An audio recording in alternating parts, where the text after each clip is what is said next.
Councillor Woodhead. Less of a question and more of a thank you. I know we're going to probably come on to on 10C, but I just wanted to say so far the War Memorial maintenance looks fantastic, and it's really bright and putting back the sort of preeminence back in the town centre, I think, where it ought to be with the lettering and the stonework and everything. I mean, obviously we can talk about that a little bit later, but I just wanted to get on the record. I think thanks to council staff both for organising it, and then also I think Corinthia, the company, who undertook the work as well, because it's clearly done in a very professional and appropriate manner as well. So thanks for all of that. It does look wonderful, thank you. Okay, any other members' questions? No? Okay, then we will move on to number 7, minutes and recommendations of meetings. So these are the minutes from the TCM meeting held on the 17th of May. So we'll go through them first for accuracy. So it starts at page number 4 in the pack.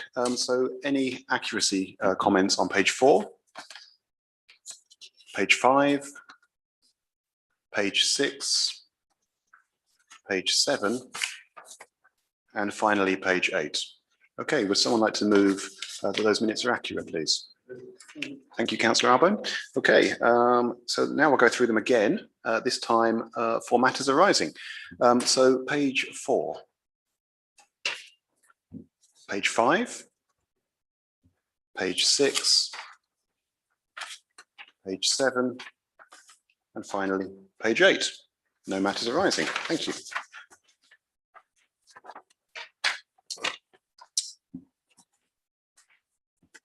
So that takes us to item number 9, items for consideration, and we'll start with CCTV, which is item 9A, and we have a written report on this. And can I ask Mr. Hussaini to introduce this report, please? Thank you. Thank you, Mr. Chairman. So you have the members have the report in front of them, in front of you. Officers have followed up with CBC both last week and as recently as today, this morning, to obtain an update regarding the shortfall of funding in section 106. We've been informed that the case is with the assistant director now, a requirement, if you like, for section 106 on the town centre improvements. The assistant director in CBC is overviewing the whole requirement, and with a kind of place shaping prism, I think is the best way it's explained to me by phone. And this overview will take about a week, and they'll come back to us as soon as, essentially within another week. So basically, in light of that, that brief update, although it's clearly less than ideal from a funding shortfall perspective, the report does recommend call for ordering the 8+1 camera option, and considering paying for these via a combination of S106 funding and which already has been approved, which is the 33,000. And capital reserves, which would require, so drawing down from capital reserves, which is to find the shortfall of about 25,000.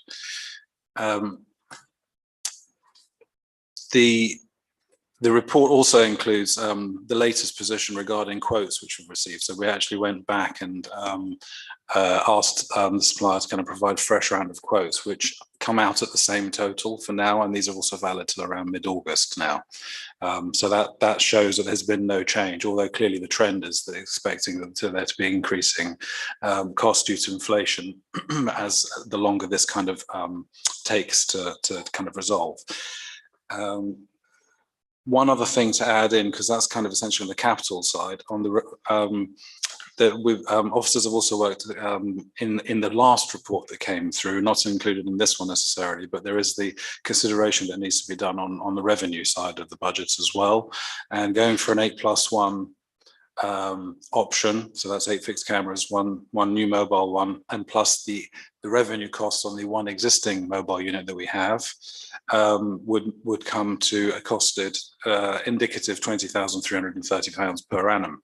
That's obviously above the existing budget of 16,000, which has been set aside for revenue for the current financial year, and it would need to be revised upwards by circa £4,333 once these were installed for the next financial year, or ahead of, indeed, as a portion prorated as and when they get installed. That would accommodate all 10 units, if you like, 8 plus 1, plus the one existing one on the revenue side. I'll pause there. Okay, thank you. Councillor Pullinger, I think you're the first to indicate. If I could, I've got a few points, but if I could just clarify something on that last point around the revenue expenditure. You say the £4,000 increase is a full year increase, is that right? And therefore, if we're 6 months into this year, it would be £2,000 impact on the revenue when it's installed, is that correct? Yeah, so Councillor Plunger, I mean, essentially, yes, the overall ask would be £20,330. We have 16,000 set aside in the budget, so yes, there would be an overall 4,000, a delta there of about. But that's for the full year, not just. That's for a full year cost per annum. It's an annualised cost because that's the way we've done it for now. We haven't prorated it, even though we want to go as soon as. Yeah, I'm just thinking of it from an impact on this financial year perspective. Yeah. So essentially, I'm fully in favour of option B as the right course of action to take, and I'm quite happy for this committee to recommend option B to accept all of the recommendations as put forward. The point I would like to make, though, however, from a financial governance perspective and Standing Order 35, that that requires F&GP oversight where we are having a significant impact on the capital budget or even on the revenue budget. And therefore, I think we need to look at how we can ensure that that oversight is delivered before the recommendation goes to council. I'd be quite happy to call an extraordinary F&GP meeting immediately prior to that council meeting to enable that. But I think we do need to make sure that we follow due process and have that oversight. In terms of where the funds can come from, we do have the rolling capital reserve balance of just under 72,000. So there are funds available. But as I say, we're talking about 2% of our precept amount really overspend. So it's not insignificant. And so we really ought to make sure we have the due oversight. Okay, thank you. Any other comments? Councillor Strawn. Yes, just taking up that point, we've got a deadline, I believe, because of the quotations, and I'm not sure that it's necessarily going to be feasible for F&GP to meet within that timescale, because I think we're looking at full council approval for the 26th of July, which is next week. Appreciate fully that we've got to do, as the Chairman of Finance has indicated, but I think if it's possible, I think if he would be prepared to support that at full council next week, that would be the appropriate course of action. I appreciate it's not going straight back to your committee, but I don't think there's time in view of the placing of the order. If that. Councillor Pullinger. I think as my proposal, I'm proposing that I would call an extraordinary F&GP meeting to take place immediately prior to the town council meeting on Tuesday. Thank you for that clarification. Would Mr. Towett like to make any comments around the financial regulations? Only to reinforce what Councillor Pullinger was saying. I mean, not only does it relate to what you were discussing, in our recently adopted financial regulations, page 7, para 4.6, no expenditure shall be authorised in relation to any capital project without the council is satisfied that necessary funds are available and the requisite borrowing approval has been obtained. So it's absolutely clear. Yeah. Okay, if I could ask a question. So you mentioned the operational cost and the increase. Is that still in line with the figures that were agreed when this original proposal was agreed by council some weeks ago? Yes. Okay, so nothing's changed. Okay, any other comments at all? Would someone like to make a proposal? Okay, Councillor Strawn has seconded it. Fantastic. Could you just summarise your proposal then for the room, please? My proposal was to accept the recommendations. My comments around F&GP were secondary to that. Brilliant. Okay, let's have a show of hands then for that proposal, please. And that does seem to be unanimous. Fantastic. Thank you. Right, that takes us to 9B, premises licence application. Mr. Lord. Thank you. So a first draft of the premises licence application has been completed and needs review by members. hence the report's suggestion to form a small group of members, a small working group, sorry. And as part of this application, just to reiterate, an event management plan needs to be submitted alongside it with some key documents, including risk assessments and policies, so that it puts BTC in a really strong position for the application to be accepted by CBC. So officers have also completed a first draft of that event management plan with all of the policies and risk assessments, which is circa 50 pages.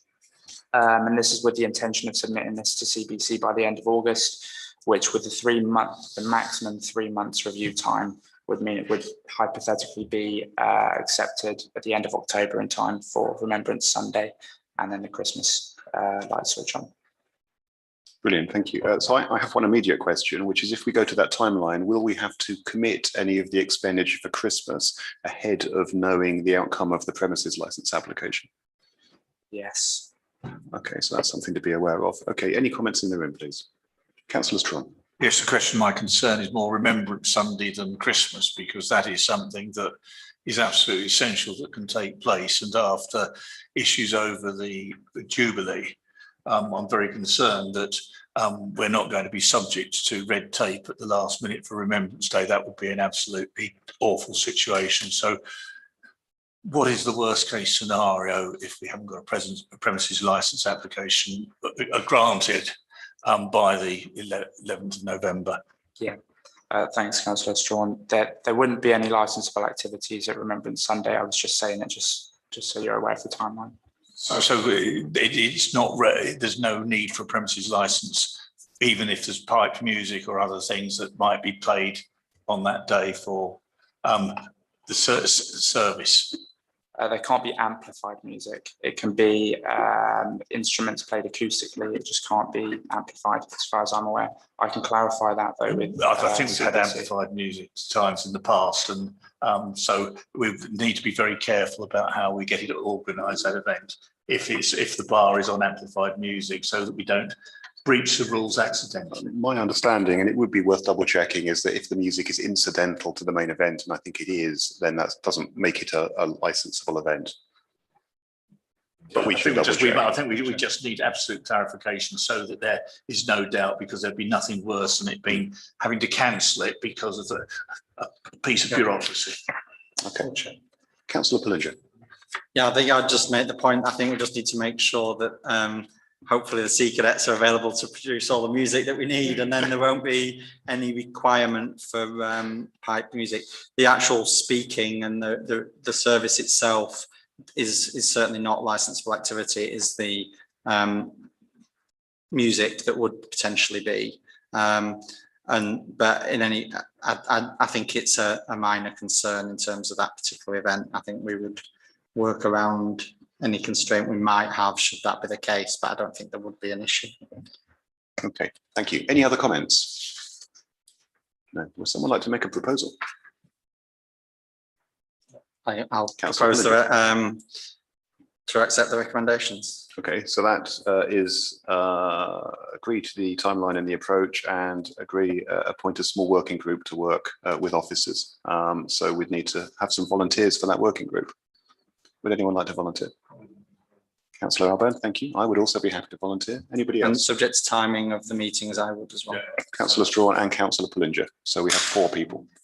That should be fine. Everyone happy with that? Okay, was that proposal seconded by anybody? Councillor Thomas, shall we take a vote on it then? We're unanimous. Fantastic, thank you. So that takes us on to item 9C, which is market fees. Mr. Lord again, please. Thank you. So feedback from traders and members of the public is that the current document's not clear enough, and there's at some points confusion with relation to the fees. So this document has been revised to solve this with amendments specifically to the charities and not-for-profit organisation section relating to pitch rent and gazebo hire, to make it clear what the distinguishing points are between local and non-local organisations. So specifically, local organisations would get their pitch for free and their gazebo for free, and non-local organisations would pay for their pitch but not their gazebo. I've also amended the price slightly where it was at £16, which didn't then marry up with the price that normal traders were paying on a Tuesday and Saturday at £15. So it's now £15. And then I've also changed the piece around the deposits, which is a £20 refundable deposit for both local and non-local organisations. Councillor Bridger. Thank you. Yeah, thanks for the introduction to this. I think it is actually much clearer how it operates. I think I would like to propose that we accept the fees with one amendment, and that is to adjust the level of the deposits £15 rather than 20.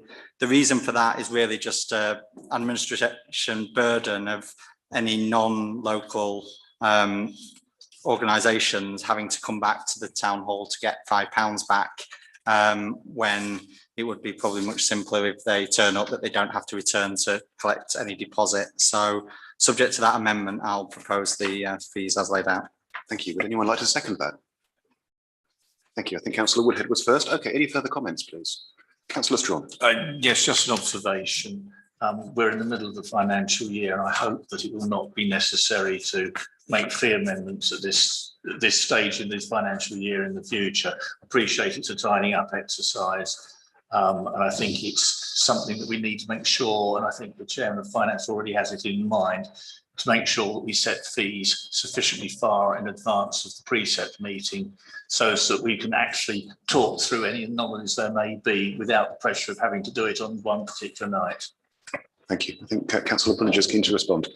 As fate would have it, I was reviewing the FNGP calendar with the clerk and the new finance manager this week, and I proposed that we move the fee setting forward from the January meeting to the November meeting of FNGP to ensure that they are set well in advance, so that we're setting them before we're setting the fee set and not at the same time, to make things much clearer. So hopefully that helps Councillor Strawn. I did actually have one other question, and just a clarification in terms of the final bullet point, where it says at the discretion of BTC. Can we clarify whether that means officers or members, please? Yeah, it means officers. Thank you. Councillor Thomas. I think there's just an R missing off the office. That's all it is. It just said BTC. Oh yeah, officers. good spot. BTC officers rather than office. Well, the final bullet point. Whose discretion is it? It is at it's at BTC officers, yeah. Okay. Any further comments before we go to the vote? Straight to the vote then. So the proposal is to accept this with the £20 deposit becoming a £15 deposit, and to clarify that the decision is taken by BTC officers. Okay, please show of hands. Unanimous again, it's an easy 9. Thank you. Okay, that takes us to 9D, which is Market Square Vision. Mr. Hussaini, please. Thank you, Mr. Chairman. So I've got here, it's actually, well, the report in front of members sets out the BTC proposed bus route change, which has been submitted and is under consideration by CBC and their expert partners. The officers have been informed actually quite recently that this work actually will be flowed into the CBC strategic programme, subsumed within that as well, for them to be able to kind of sequence it and timeline it in the appropriate way so they can actually respond. Officers have also are organising a meeting with between BTC and CBC officers, advised by CBC. Again, this meeting will be to understand the initial feasibility of the proposal, get some expert feedback, if you like, from their partners as well, and to see what the scope is to actually include that within the Highways Capital Programme. At some point, and it was quite clear to, I think, to officers, made quite clear that this isn't going to happen immediately, but the feasibility that would require also a kind of a site visit to the square and to look at everything in concern with some of the sort of cost benefit analysis as well. And that whatever that report would feed back then would be well, very interesting for us to kind of to focus on. as the report has set out, in a sense, any proposed changes to bus routes can lead logically, I suppose, to focus minds on other methods of transport, which includes pedestrians, as all of these have the potential to be positively or negatively impacted by a kind of proposed change to bus routes. And that's what the report kind of does. It attempts to begin a discussion on these rather than kind of come up with any conclusions at all. One other thing, a couple of other things if I may just point out here. It would be viable potentially to level some of or all of the areas within the square in due course as part of the market vision, within reason, within cost as well, as in whatever that, whatever, regardless of, I mean, sort of with the right appropriate costs. We do call an incident that happened late last week, I think, in the square, quite a serious incident actually. And that was as a result of somebody tripping up on the pavement. So that's just kind of brings it to mind essentially. And that was dealt with satisfactorily anyway, in that sense. But it shouldn't have happened at all, essentially.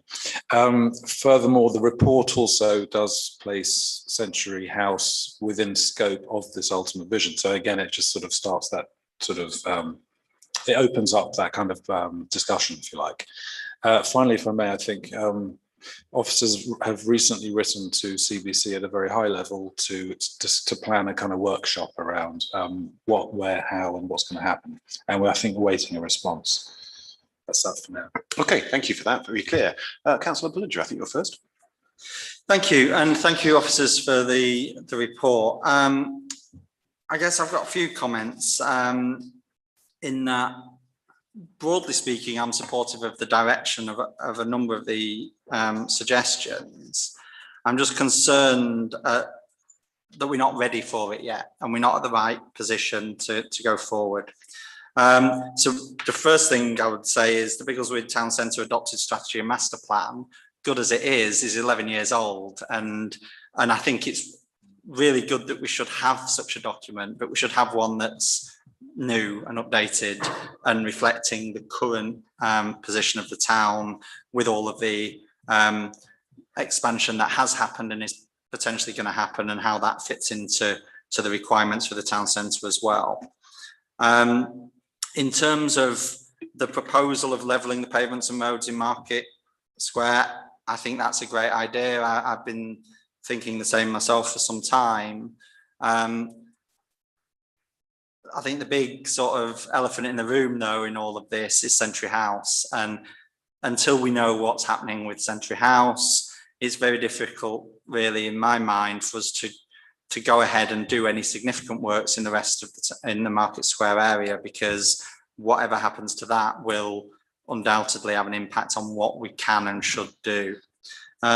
So I guess while I welcome the report, I think, as I say, it may be that we need to continue discussions with Central Bedfordshire first around the strategy, in particular around ownership and control of the Market Square and of Century House, because we don't control either at the moment, and therefore I think it's difficult for us to push forward with any of these projects until hopefully we can take control of those assets and be able to deliver those, hopefully with a significant amount of Section 106 funding. Thank you. Councillor Albo and then Councillor Strawn.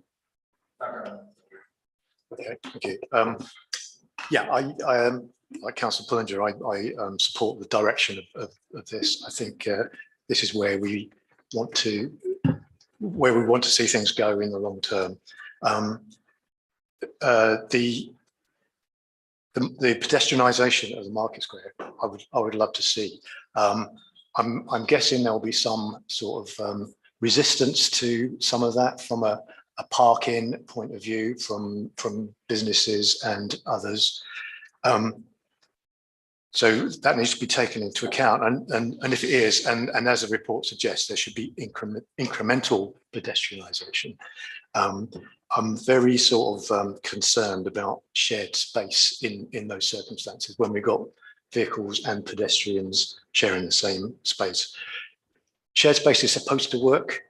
I'm not sure that it does. I think inevitably vehicles take take what they want. Pedestrians obviously don't, because they're the weaker party in that kind of conflict.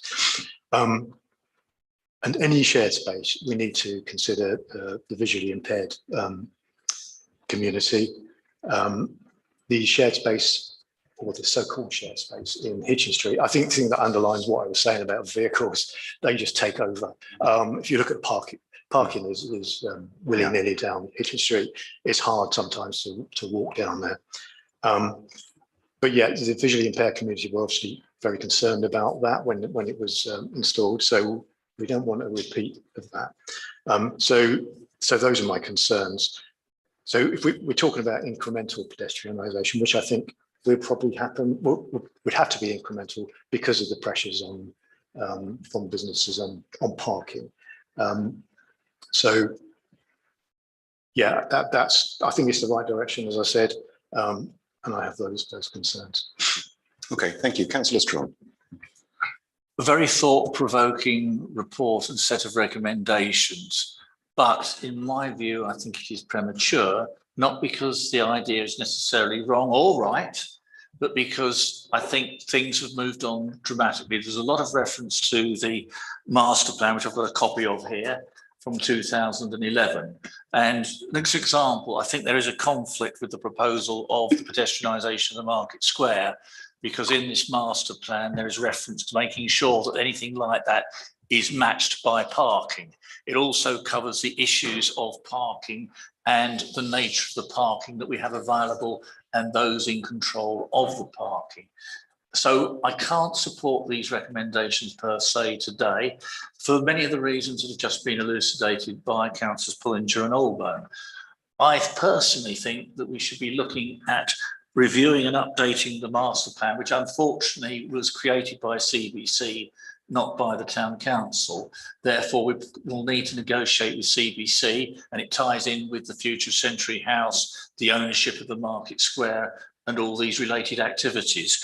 Further, I believe it needs to take into account the neighbourhood local plan, which hopefully will be in place and of which there's no mention in the report, because I think that is absolutely essential. There are various other ideas here. I wasn't aware of a Hitchin Street pilot, and I'd like to know what that is, because where you look at the levelling off there, I'm not sure I've ever seen a vehicle actually manage to enter Hitchin Street from the Market Square without running over a pedestrian part of the side. Fortunately, touching wood, the pedestrians aren't run over, but it's inviting disaster, I'm afraid, there.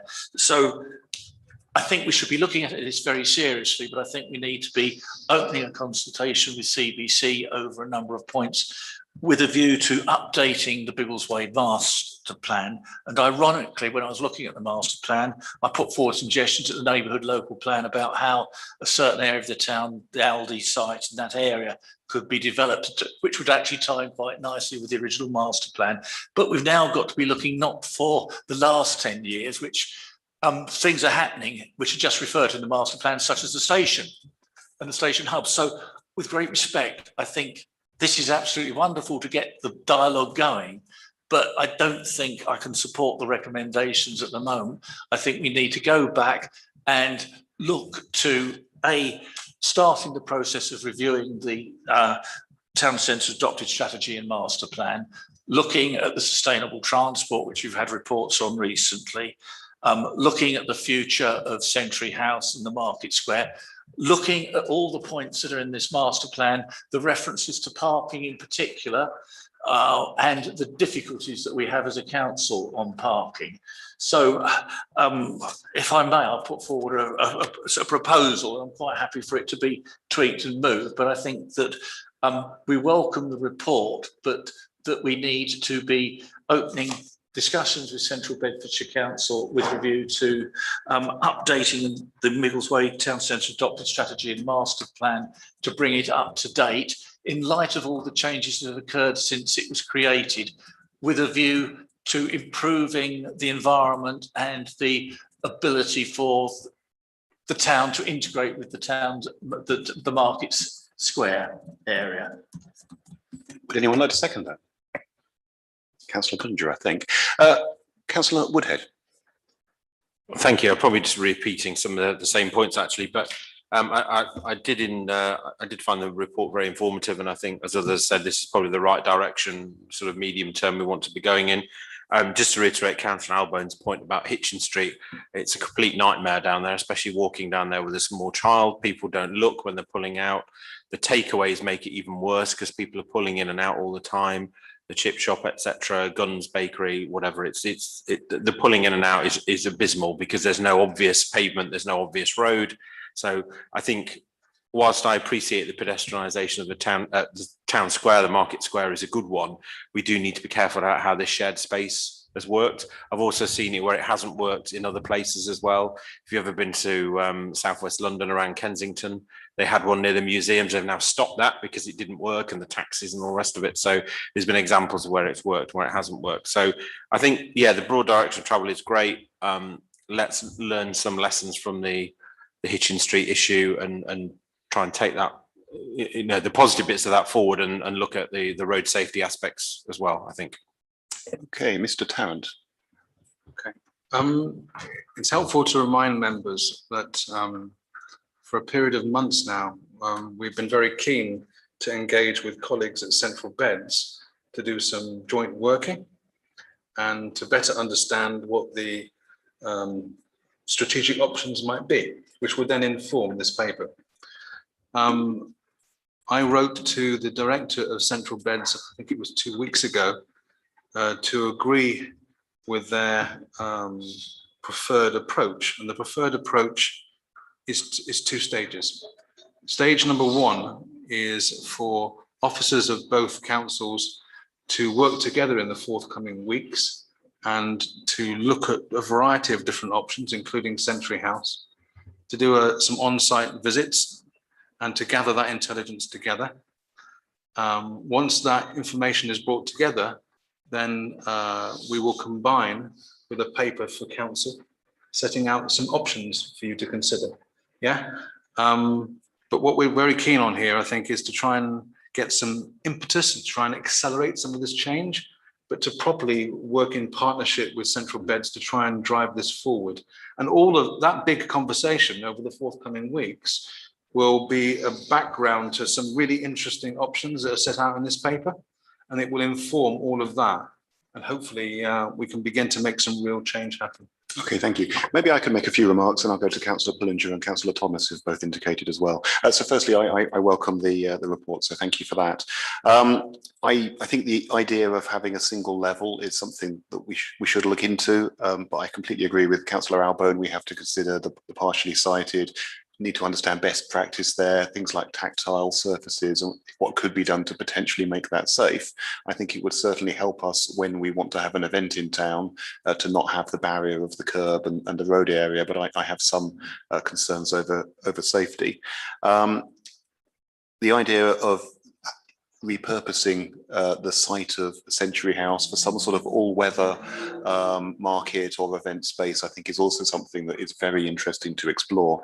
The one proposal that I have greater concerns on, and I think this is one of the more sort of, there are different views in the room, I suspect, on this, is around the pedestrianisation. So my challenge there is I consider that the town centre is very much a convenience destination. And of course, we have the new A1 retail park with some free parking. Some would say not quite enough, but certainly, it's a destination where you can drive to and park directly outside of the shops.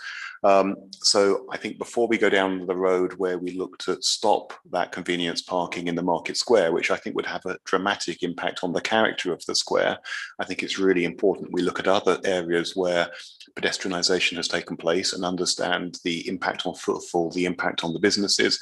And I think we need to consult with the businesses in the town to understand how they feel about that as well.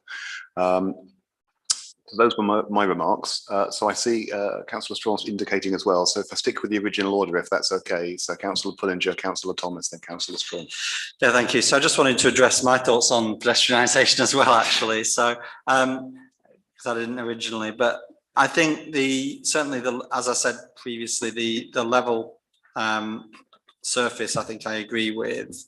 There are some challenges there around the shared space versus pedestrianisation. I'm not wholly in favour of a full-time pedestrian. I'm not in favour of a full-time pedestrianisation in any way. I think there is a case to investigate what options there are and what other towns have. As you've said, Councillor Knight, I think there would certainly be some pushback from some of the businesses on the Market Square should the parking not be available to them. The other thing that, of course, we need to consider is there is actually an access to some residential properties from there as well that would need to be considered. And then the final point really I wanted to make was around consultation and making sure that we do fully consult and benchmark and look at other places. I understand from visiting Hitchin a couple of days ago that they're about to do a pilot there of actually closing the high street for a period. I don't know any more than seeing the sign that said the high street's going to be closed for this period as a pilot. But it might be worth talking to them and maybe the person who manages their bid to actually understand what they're doing and the rationales behind it. Thank you. Councillor Thomas. Yeah, it's a good start for a report and a lot of good ideas, but I kind of agree on a lot of things that people have said. But following on from what Councillor Paul just said, we have a trial every Saturday, don't we? Where we get the mayhem of people parking all over the place, people parking all the way down Hitchin Street. And we need some enforcement if we're going to do something properly, and that doesn't happen at the moment. I agree with Councillor Woodhead about the Hitchin Street. It's not working, so that it needs to be different to that. It's nice to have a flat surface, but if you've got pavement, then the cars shouldn't be mounting the pavement. Again, it needs enforcing, especially on a Saturday night or Friday night evening when people are in to the pizza places and shops and things down there. And overall, it'd be good to have a big space that we can use for events. So that's another thing. We do it on the events. We've done it for the Jubilee. It wasn't thousands of people, it was hundreds of people, but we do it every year for the Christmas event. And that it could improve that event as well. And we could also put other events on. So I think our little pilot was a Saturday where the buses can't get round and people park everywhere. So that needs to be stopped really. But the actual loss in parking doesn't seem to be that bad if you've already got the White Hart still. And there are parking spaces slightly out of town, Chestnut Street, etc., where on a Saturday there's no cars in there. And it's just next to Stratton, it's just next to town. It's not very far at all. It's just over the bridge. I don't see why we couldn't use that. Okay, that's about it. Thank you. Councillor Strawn. Yes, I take on board all the points being raised. I'm delighted to hear that the clerk is arranging to... No, yours is on. I was asking Councillor Thomas to turn his off. Thank you. I'm delighted that the clerk is making arrangements to liaise with CBC, because I go back to the master plan, which is referred to quite extensively in this report. And one of the arguments on pedestrianisation or non-pedestrianisation is actually set out in the current strategy, which would actually preclude it because we haven't got the certainty of parking for the town centre. So the reason I put forward the proposal I did was not to prejudge anything. And I've got grave reservations over pedestrianisation as a whole because of the parking issue. But the reason I put forward the proposal that I did is to give that flexibility to the officers and then subsequently to councillors to start negotiating, because I think that it would be premature and wrong not to go through possibly an updating of the strategy and master plan for the town centre and get that adopted. And that's not going to be possible within the lifetime of this council. I think it would be wrong for this council to commit the town for 4 years in the future when we're at the end of our term. So my proposal, it was deliberately designed to take into account all possible points and look to move forward so that we can secure the best strategy for the town centre, rather than jumping in immediately on this, however merited these are, or indeed are not, so that we get the right result. And I just felt that it was important to put into context why I haven't put forward any particular proposals with regard to adopting or not adopting. I think we need to look at a new strategy for the market centre and update it. Some of it's still highly relevant, and some of it is actually in the process of happening with the station. So that was the reason for the proposal. I hope possibly we can now put that to the vote if everybody's happy. Any final comments? Then your wish is granted. Let's go to the vote, please. Show of hands in favour of the proposal, essentially to welcome the report and to negotiate with Central Beds to update the master plan, working in collaboration with them to improve the environment and Market Square. Unanimous. Thank you very much. 9E, Christmas offer procurement. Mr. Lord. Thank you, Chairman.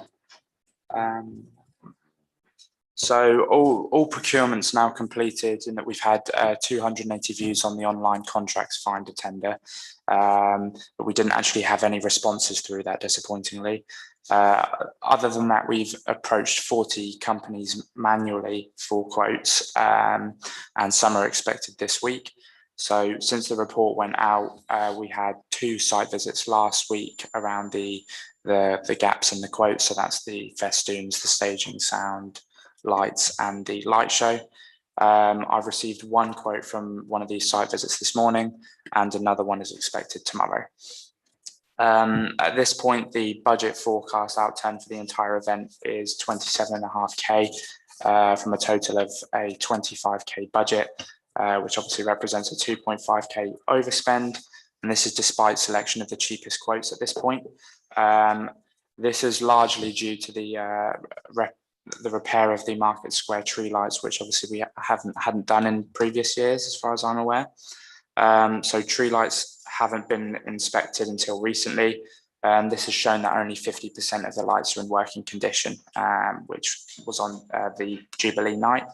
I've had site visits with several suppliers, and none of them are very keen to get involved in the works unless they can fully repair them, partly because of the difference in colour, and also because they don't want to be liable for the old lights and not represent them very well.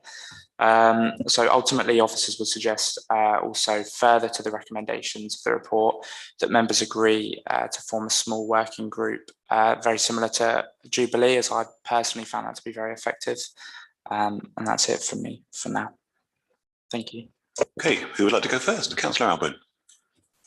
I just express some surprise really about where I didn't realise the Christmas tree lights were actually ours, and so they needed repair. I always assumed they came with a contract for the rest of it. So is that something that could be considered, that they do get included in the overall contract? I think Mr. Hussaini knows the answer to that. Thank you. Well, I recall the answer to that. Thank you. So the original supplier who had been with us for 3 years plus 1, I think, when they left, essentially, they kind of left us a gift, if you like, of those. Partly, and this is, I think I'm accurate in saying this, partly because it would have been a lot of effort to take them down anyway. So they left them in situ, and we sort of said okay to that, because on the assumption last Christmas that we could potentially reuse them again this Christmas. We haven't, as Mr. Lord has just said, we hadn't had them inspected till several weeks ago, I think it is now. And we had an oral update from the person who did that. And essentially that work, what's costed in here would be the cost of installing, I think I'm right, new lights of £4,500 without the installation cost either. That's what's potentially knocking the budget over into overspend for now. So once this matter is resolved very quickly, I hope indeed, of the market lights and what we can do with them in terms of a repair or a part replace or a full replace, then the rest will balance itself out and come within cost overall. And I know the lights in the trees are looking very scruffy now. A number of them are hanging down in a few places. Councillor Woodhead. Thank you. It just seemed bizarre talking about Christmas on the hottest day of the year, but I'll move on from that. I mean, I think a lot of it, I don't really have a view on as such, other than probably the Christmas grotto and Santa hire. For various personal reasons, I've been in the market quite a bit for Christmas grottos and Santas over the past couple of years, so I'm reasonably attuned as to what's sort of happening locally. I do find it quite sad that the grotto that we paid for a couple of years ago got damaged. I just want to get that on record again, that it hadn't been appropriately looked after or cared for, because I think we did agreed some expenditure to get that in the first place. So I'm sorry to read that's still the case. And obviously there's a proposal for a repair there as well. I'm not sure an inflatable grotto would perhaps strike quite the right note in the market square that we want, so I wouldn't be overly keen on that. But there's a couple of questions I have around that I don't know whether they've been explored or the reasoning behind. The comment about last year's £5 present did not provide a high enough quality. Do you mean high enough quality in terms of the gift, or high enough quality in terms of the children attending, or what is the quality measure that was coming out of that? Which I've got other questions, so you can come to the end. So I just wanted to sort of explore that a bit, and I'm happy to talk offline if you want other sort of suggestions around that. I think that running a couple of grotto sessions around the light switch on and the few days before Christmas is fine. A lot of the Christmas grotto experiences locally, they won't be as big as the ones that are offered locally will be a lot larger than what we will offer, but some will be booking up already. So it's good that we've got this option in town to sort of pick up some of the extra custom, so to speak, that perhaps can't get in there. I just wondered whether it had been in terms of the sort of financial side of things, are we doing this purely as a break-even exercise, or are we doing this as a sort of to turn a little bit of a profit or whatever? And if not, could we look at maybe partnering either with an additional charity, perhaps a local charity, to work with on this, or could the profit from this go towards the mayor's charity, and we could do this as a sort of activity every year? I say this because I know Hitchin's Grotto last year, I think they worked in partnership with the Rotary Club of Hitchin or something. I'm not saying we have to do that here, but it's just an example. And it just might be worth perhaps exploring or looking into that, unless there's a good reason. But and then finally on the Santa hire, I fully appreciate we've had that, utilising our own staff and as elves and various other things. Obviously, we had the issues of COVID last year, which thankfully and hopefully won't be the case this Christmas, but who knows? So it may be better to have an external Santa, if I can put it that way, or even possibly two if one falls ill or something like that. So I think that's probably a good idea, even though it'll bump the cost up a bit more. But no, I'd appreciate thoughts around the Christmas grotto stuff, because this is something that I know can be very popular and very good if it's done well, and I think it's a draw to the town, and families want it, and there's because a lot of the local offer gets taken up so quickly. If we're in a good position to sort of soak up the extra, in terms of the sessions and around Christmas, I think that's a good thing. But happy to hear the comments afterwards. I think Mr. Hussain is indicating he's going to answer those questions, and I think we have Councillor Strawn and Councillor Pullinger next. Thanks, Mr. Chairman, and thanks for all your observations and points, Councillor Woodhead. If I may, actually, I'll probably pass a few of them back, responses to Mr. Lord. However, just to set the record as straight as I can, I suppose, in terms of last year's grotto, yes, there was a significant outlay to purchase it, which essentially was before my time. But then once it was in situ, it was used. It was maintained as best it could be by the public realm team.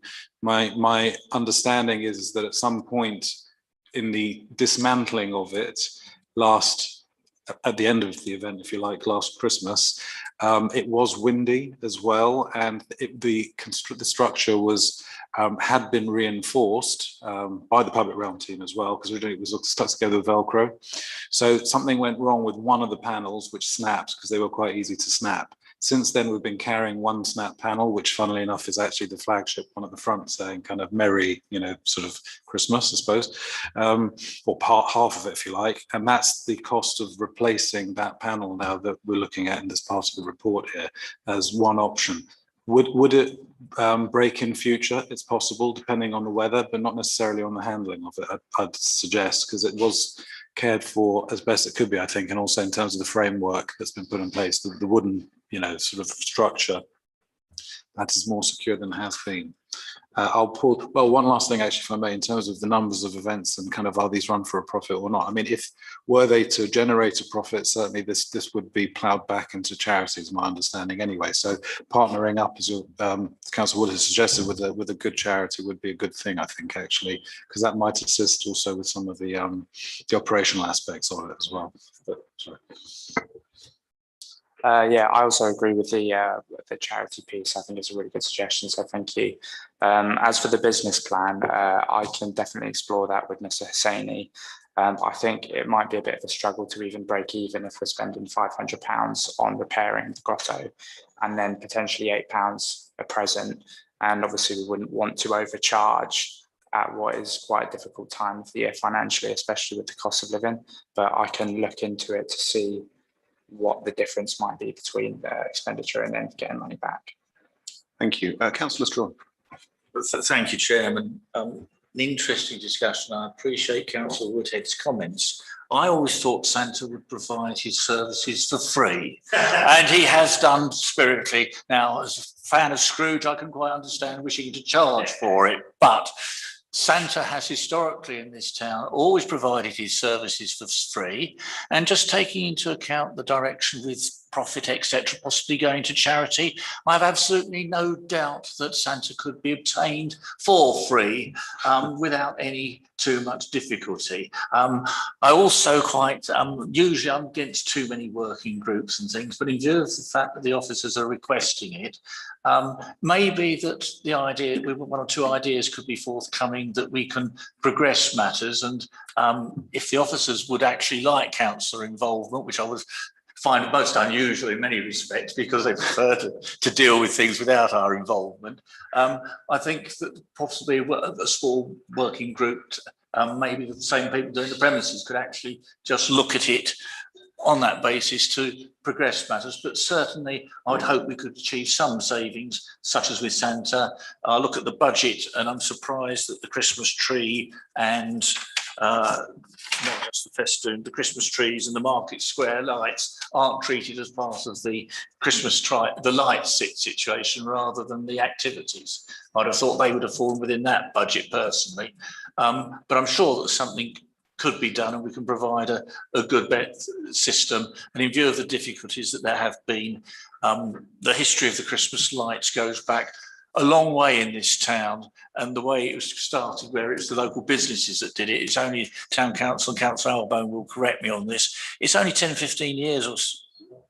It's a fairly short time that the council had to take it over from the Chamber of Trade, and the Town Council did not take any great part in the Christmas lights until comparatively recently because of the declining in the Chamber of Trade. So I think that possibly the experience that one or two councillors may have in this, we may be able to achieve some savings, and I'm sure one of us or one or two of us will know Santa and can speak to him very nicely, and I'm sure that we can obtain him for free. Thank you. Just before I go to Councillor Pullinger, if I could make a couple of remarks. So I think there are a number of recommendations here, so it'd be helpful if anyone in the room would like to make a recommendation around some of those. Specifically, some of them, such as the first one to get the trees ordered, doesn't seem too contentious, so it'd be good if we could move forward with those. Just commenting on the Santas and the grottos, a couple of observations. I think in the past the events have been very popular. So I think it's important to look at the capacity we've had in previous years, how quickly we've sold out, and whether indeed we need to have more slots available and see if Santa could spend more time in Biggleswade just to make sure we could make as many children as happy as possible. You're right. So in the past, Santa has very kindly provided his services free of charge, which is fantastic. I dare say we've had to feed the reindeer. I understand last year, very sadly, Santa did get COVID. And he's made a full recovery, but that did mean that some children weren't able to meet him.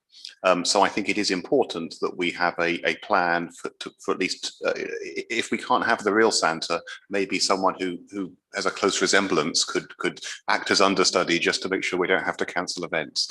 Could even be a Mrs. Santa in terms of equal opportunities. Noted. Councillor Pullinger. Thank you. I do have a few comments, but I'll conclude by making a proposal. I think, firstly, a little bit of a concern, and I appreciate there's been a lot to get through and organise with this, but it's really around the time and the fact that we are getting to the point where we're very short of time, and it would be better in future if we were somewhat earlier in the year when we're finalising these things.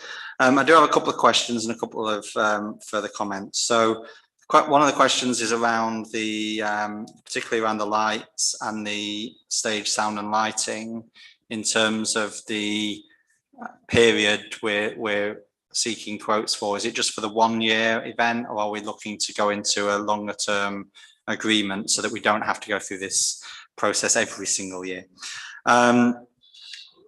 Also, from what you said around the tree lights, and resolve certainly the revenue budget concerns that are there at the moment.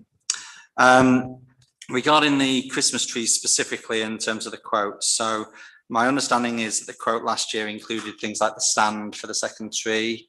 So potentially the quotes will hopefully be lower this year, and things like the solar lights that we used for that second tree.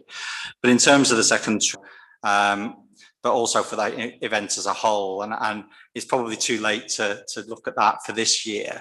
But I think it is probably worth looking at whether there could be a collaboration with local charities or organisations to get sponsorship and support for this event for future years, certainly. Did you want to close with a proposal? And my proposal was to accept the recommendations, subject to confirming that there is a agreed location for the second tree for recommendation 1.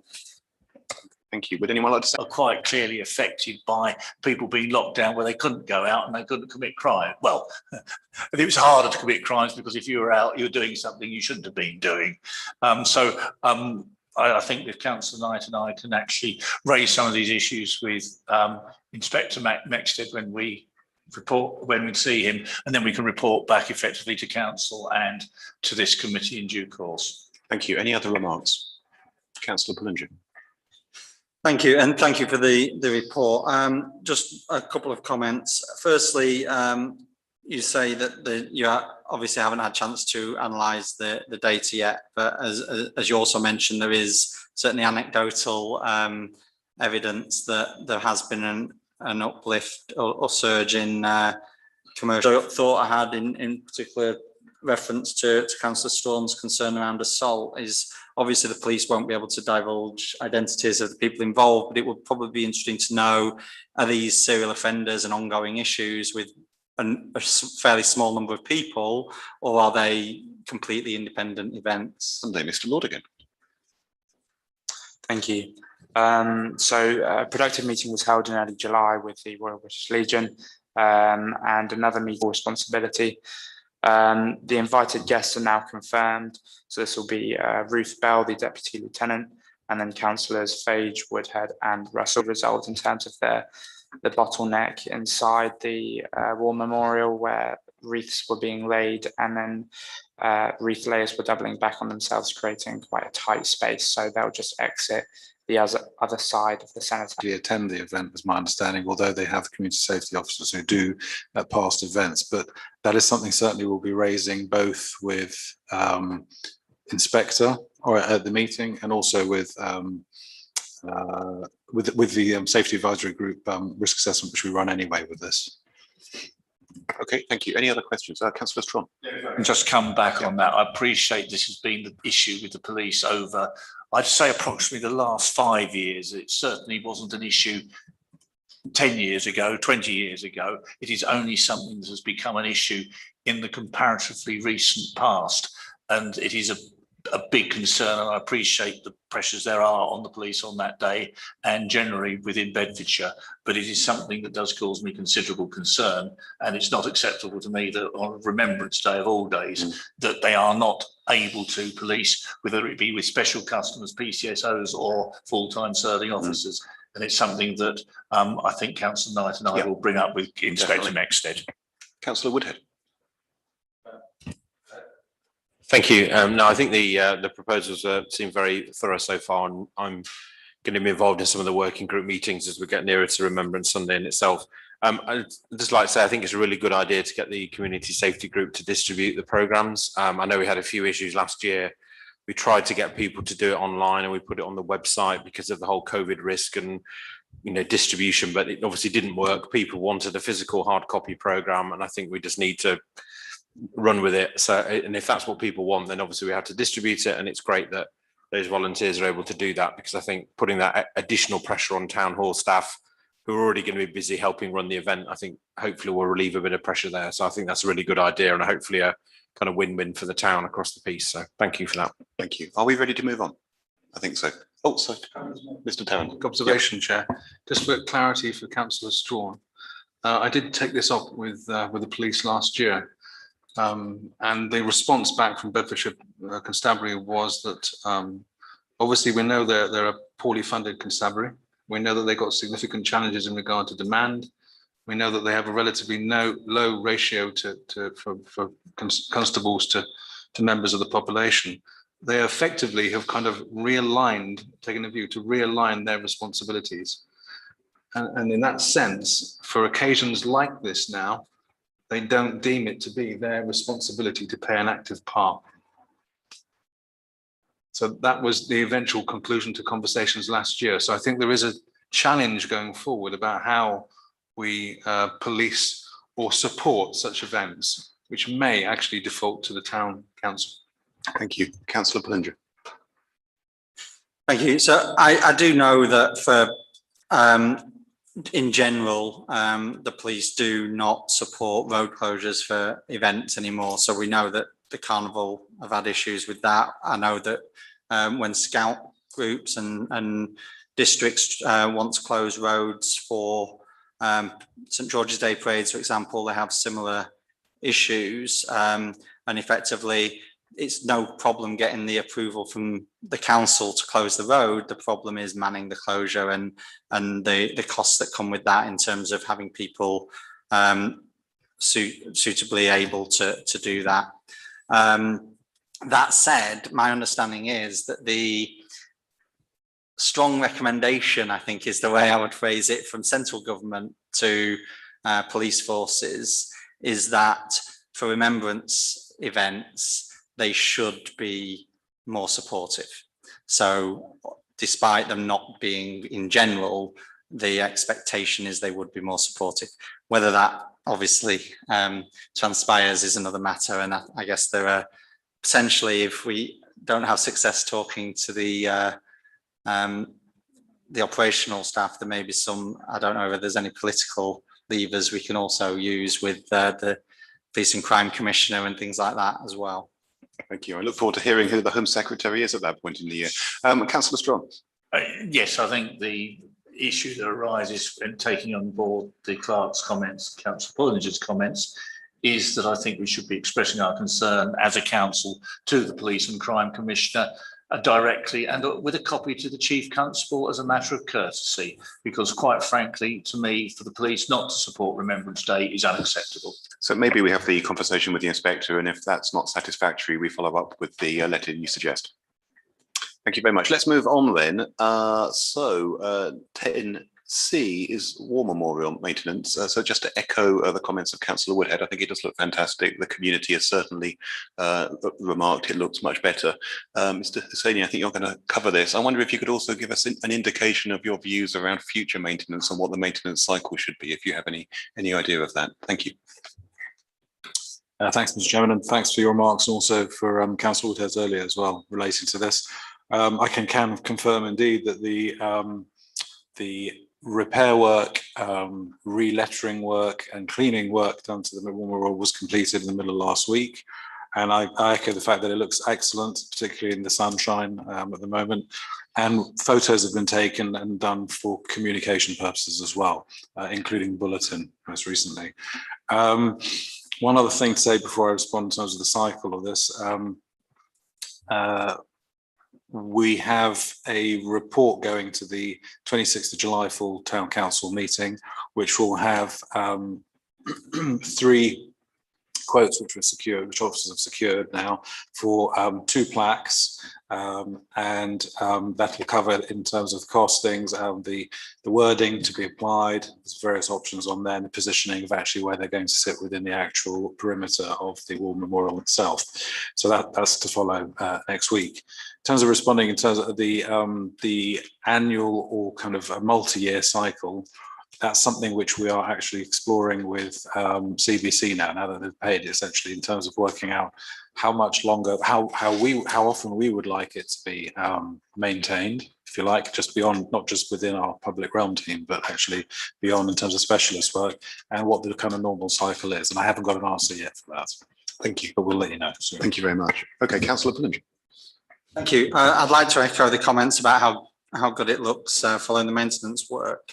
The point I wanted to raise was I did see on Facebook someone commented, and I think it might be a member of the Royal British Legion, I'm not 100% sure, that apparently there are a couple of names that are missing from there, from the War Memorial, for people who, for whatever reason, were not added at the appropriate time. So Councillor Woodhead's nodding, so I think he may know more about the specifics than me, but I think it might be worth approaching the Royal British Legion about that, in terms of looking at how much that would cost to add those names. And I think that probably the best route potentially for doing that might be for the Royal British Legion to apply for a grant from the Town Council to fund adding those names to the memorial.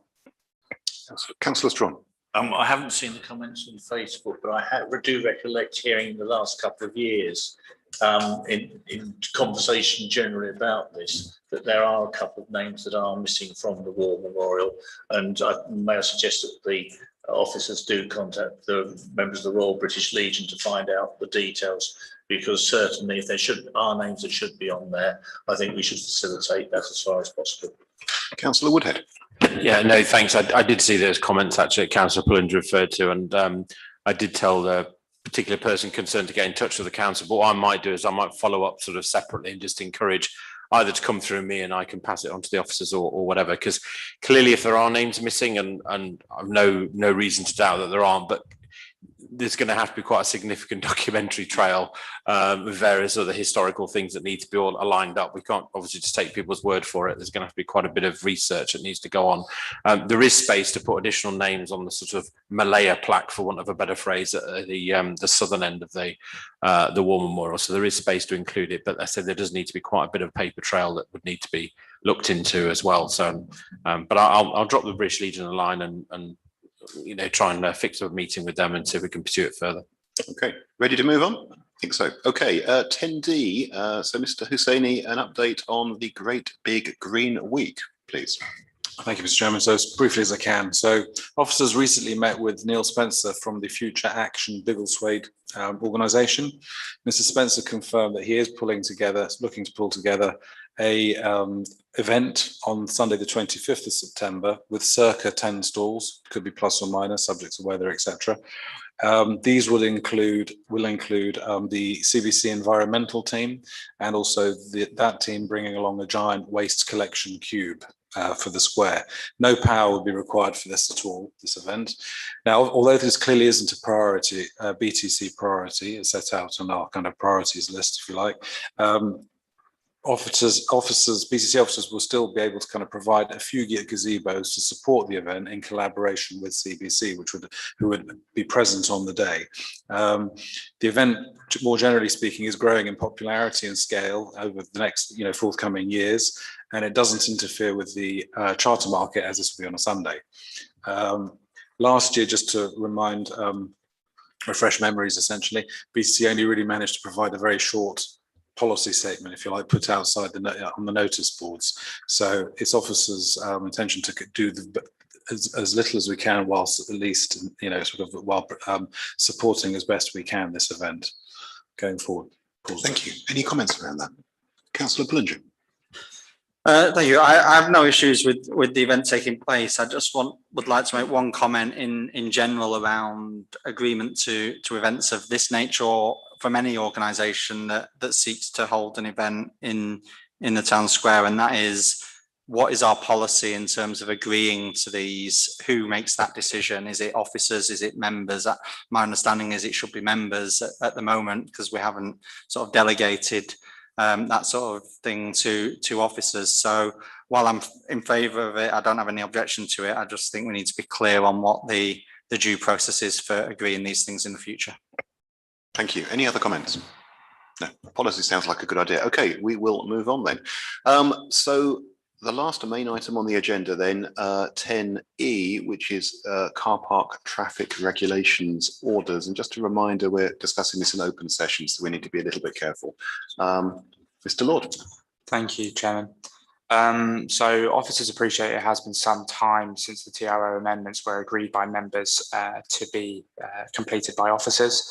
But upon a more detailed inspection, beyond the initial scope of the review, there have since been further clauses that have needed amendment, and some quite complex, hence the delay, as CBC has put this into their internal workflow.